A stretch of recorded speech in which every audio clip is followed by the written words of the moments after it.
Hello everyone. आज हम पढ़ेंगे 1853 चार्टर अधिनियम। ठीक है, तो ये भारत का जो संवैधानिक विकास है उसकी सीरीज़ में हम चल रहे हैं और सारे जितने भी चार्टर्स हुए हैं 1773 एक्ट, उसके बाद जितने भी चार्टर्स आए हैं, अधिनियम आए हैं, उन सभी को हम एक एक करके पढ़ रहे हैं। तो इस सीरीज़ में हम अब आज देखेंगे 1853 का चार्टर अधिनियम। ठीक है, इस वीडियो की जो भी पीपीटी है, इस नोट्स को अगर आप डाउनलोड करना चाहते हैं तो आप वेबसाइट में विजिट करके इसे डाउनलोड कर सकते हैं पीडीएफ फॉर्मेट में। इसका लिंक डिस्क्रिप्शन बॉक्स में मैं दे दूंगा। जो वेबसाइट है www.studentclassesprayagraj.com, और इस वेबसाइट में आप आपके जीएस के जितने भी सब्जेक्ट्स हैं उनके टॉपिक वाइज हमने प्रैक्टिस सेट्स दिए हैं। वहाँ पर आप जाकर अपना खुद का इवैल्यूएशन कर सकते हैं। आप कोई भी टॉपिक पढ़ें उसका इवैल्यूएशन करने के लिए वहाँ पर आप एमसीक्यूज टॉपिक वाइज लगा सकते हैं। तो इस टॉपिक को हम स्टार्ट करते हैं। 1853 का चार्टर अधिनियम। तो 1853 का चार्टर अधिनियम, इससे पहले आया था 1833 का चार्टर अधिनियम।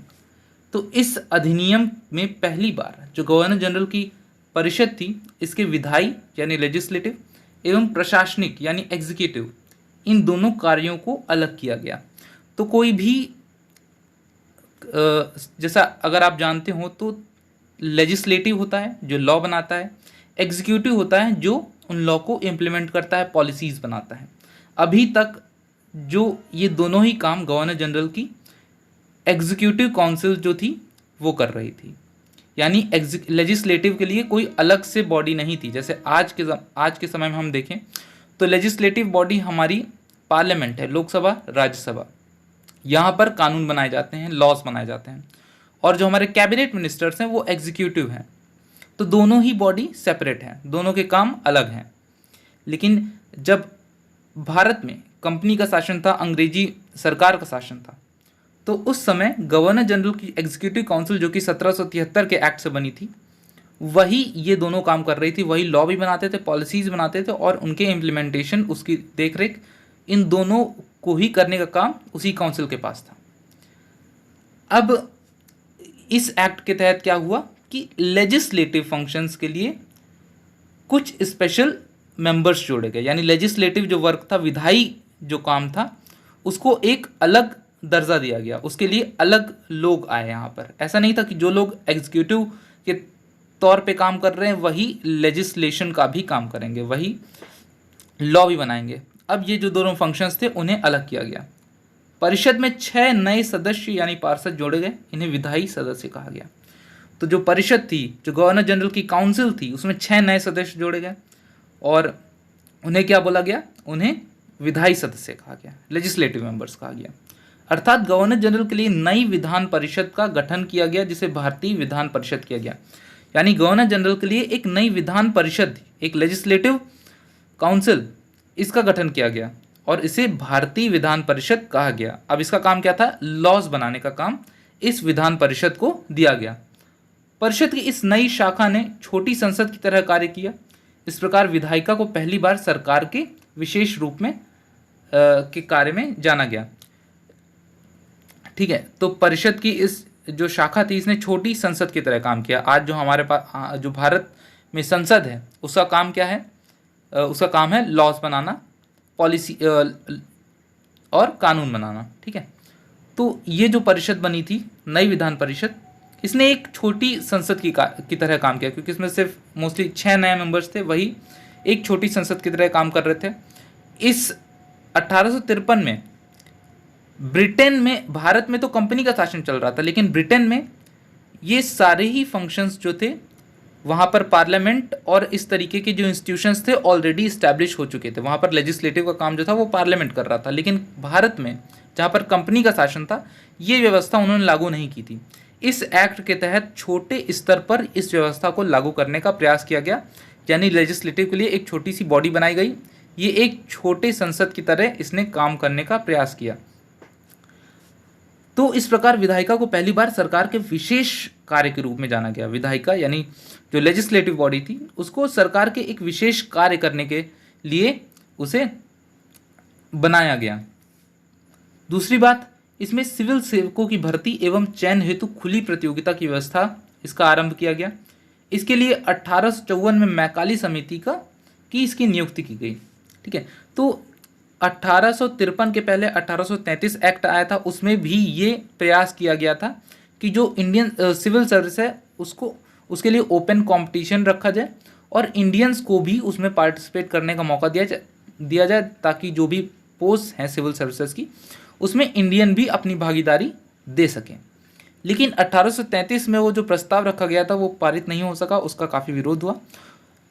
20 वर्षों के बाद 1853 का जब चार्टर अधिनियम आया तो उसमें इस व्यवस्था को लागू कराया गया, यानी सिविल सेवकों की जो भर्ती और उनका जो चयन था उसके लिए अब एक ओपन कंपटीशन इसकी व्यवस्था का आरंभ किया गया। अब इंडियंस भी सिविल सर्विसेज की पोस्ट थे, उनके लिए compete कर सकते थे, उस प्रतियोगिता में भाग ले सकते थे और सिविल सर्विसेज का पार्ट हो सकते थे। लेकिन ये सिविल सर्विसेज जो भी बनाई गई वो इतनी आसान नहीं थी, क्योंकि सिविल सर्विसेज का जो कंपटीशन था उस ज़माने में वो भारत में ना होकर इंग्लैंड में होता था और उसके अलावा भी एज रेस्ट्रिक्शंस थी और सारी रेस्ट्रिक्शंस थी।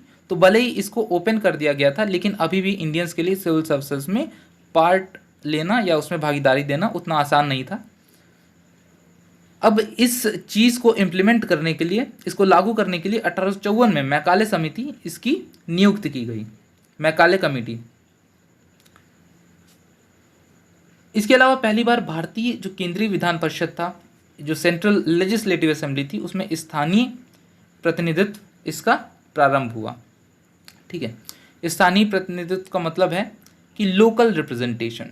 जो सेंट्रल लेजिस्लेटिव असेंबली है उसमें भारत की जो लोकल प्रोविंसेस हैं, स्टेट हैं, ब्रिटिश इंडिया के जो प्रोविंसेस है वहाँ से भी लोग नॉमिनेट हों, वहाँ से लोग रिप्रेजेंटेशन उनका भी हो सके। जैसे आज अगर हम देखें तो राज्यसभा में स्टेट्स का रिप्रेजेंटेशन हमें देखने को मिलता है। हर स्टेट्स के लिए कुछ ना कुछ सीट्स हैं। जैसे राज्यसभा में उत्तर प्रदेश के प्रतिनिधि कुछ नंबर ऑफ अमाउंट जो राज्यसभा में फिक्स है वो उत्तर प्रदेश से जाएंगे, कुछ सिक्किम से जाएंगे, कुछ बिहार से जाएंगे। तो एक तरीके से लोकल रिप्रेजेंटेशन हमें राज्यसभा में देखने को मिलता है। ठीक है, और लोकसभा में भी लोकल रिप्रेजेंटेशन है क्योंकि कॉन्स्टिट्यूएंसीज में डिवाइडेड है, हर क्षेत्र के रिप्रेजेंटेटिव वहाँ पर लोकसभा में जाते हैं। लेकिन उस जमाने में ये लोकल रिप्रेजेंटेशन नहीं था। पहली बार भारतीय केंद्रीय विधान परिषद में ये जो लोकल रिप्रेजेंटेशन 1853 अधिनियम के तहत आया। अब विधान परिषद, इसके जो सेंट्रल लेजिस्लेटिव असेंबली थी, इसके 6 नए सदस्यों में से 4 का चुनाव बंगाल, मद्रास, बम्बई और आगरा इनकी स्थानीय प्रांतीय सरकारों द्वारा किया गया। तो यहाँ पर लोकल रिप्रेजेंटेशन देखने को मिलता है, जहाँ पर जो सेंट्रल लेजिस्लेटिव असेंबली में 6 नए सदस्य थे उनमें से 4 का चुनाव एक बंगाल से आया था और एक मद्रास की सरकार ने अपनी तरफ से भेजा था। ठीक है, जो और एक बम्बई की जो प्रांतीय सरकार थी वहाँ से एक आए थे और एक आगरा यहाँ के स्थानीय प्रांत से नॉमिनेट किए गए थे। तो लोकल रिप्रेजेंटेशन हमें लगातार देखने को मिल रहा है। इसने कंपनी के शासन की समय सीमा को विस्तारित किया। तो कंपनी की जो शासन थी, अभी तक कंपनी का शासन चल रहा था, कंपनी यहाँ पर एज ए रूल कर रही थी भारत में। तो समय समय पर जो ऐप्स आते थे उसमें ये बताया जाता था कि कंपनी का शासन इतने समय तक बढ़ाया जाता है। ठीक है, तो 1833 के एक्ट में, 1813 के एक्ट में, इन सभी में भी एक समय बताया गया कि कंपनी का शासन इस एक्ट द्वारा इतने समय तक विस्तारित किया जा रहा है। अब 1853 का जो एक्ट आया उसमें ये समय सीमा नहीं बताई गई। ये एक तरीके से सिग्नल था ब्रिटिश सरकार की तरफ से कि जो कंपनी का शासन है वो कभी भी ख़त्म हो सकता है।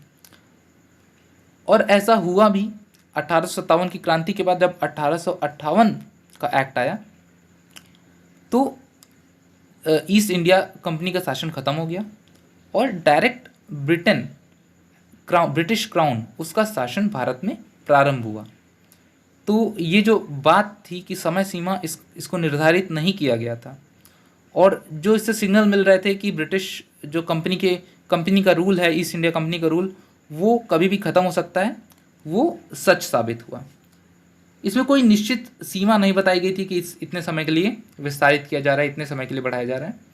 तो इसका मतलब ये था कि कंपनी का शासन किसी भी समय समाप्त किया जा सकता है। अब 1853 का अधिनियम हमने पढ़ा, इसके 4 वर्षों के बाद ही 1857 भारत में क्रांति होती है और उस क्रांति के बाद ब्रिटिश में एक खलबली मच गई। उन्होंने इवैल्यूएट किया कि ऐसा क्या चीज़ किया जाए जिससे भविष्य में इस तरह की क्रांति ना आ पाए, और उसके लिए ही कई सारे कदम उठाए गए। उनमें से एक कदम था 1858 का एक्ट। अब अगले हम वीडियो में 1858 का एक्ट इसको देखेंगे, उसको जानेंगे कि उसमें क्या परिवर्तन किए गए, और इस तरीके से हम अपने इस संवैधानिक विकास इसकी सीरीज़ को आगे बढ़ाएंगे। ठीक है, तो 1853 के अधिनियम में ये था, और ये जो हम कर रहे हैं ये complete Indian polity, Indian constitution इसकी सीरीज़ में चल रहा है, जहाँ पर हम भारत के जो संविधान है, जो भारतीय राज्य व्यवस्था है, इसको हम कंप्लीटली कवर कर रहे हैं। ये यूपीएससी और स्टेट पीएससीज, एसएससी इन सब के एग्ज़ाम के लिए बहुत ही कॉम्प्रिहेंसिव कोर्स है। तो आप प्लेलिस्ट में जाकर इसे विजिट करिए, और जितने भी वीडियोज़ हों उनको लाइन बाय लाइन देखिए, और आपका जो पॉलिटी का सब्जेक्ट है वो लगातार इससे बहुत ही आसानी से दिन में कुछ मिनट देने से ही कुछ समय में तैयार हो जाएगा। ठीक है, तो अगर आपको वीडियो अच्छा लग रहा है तो आप शेयर कर सकते हैं, सब्सक्राइब कर सकते हैं। You can also support us. आप ज्वाइन बटन है, वहाँ पर आप हमें 29 रुपीज़ पर मंथ का एक नॉमिनल सपोर्ट कर सकते हैं, या फिर आप पर अगर आप वन टाइम पेमेंट करना चाहते हैं यूपीआई में, तो यूपीआई हैंडल्स भी हैं SCPN@UPI, SCPN@Kotak, इस पर आप हमें सपोर्ट कर सकते हैं।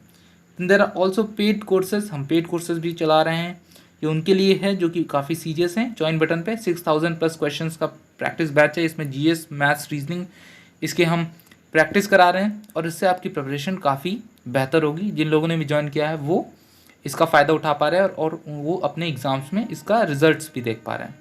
तो इसको एक बार आप ज़रूर ज्वाइन करिए, 1 महीने के लिए सही। ठीक है, जिससे कि आप जान सकें कि इस कोर्स के फ़ायदे क्या हैं। तो ये था आज का वीडियो, इसके बाद हम मिलेंगे नेक्स्ट टाइम।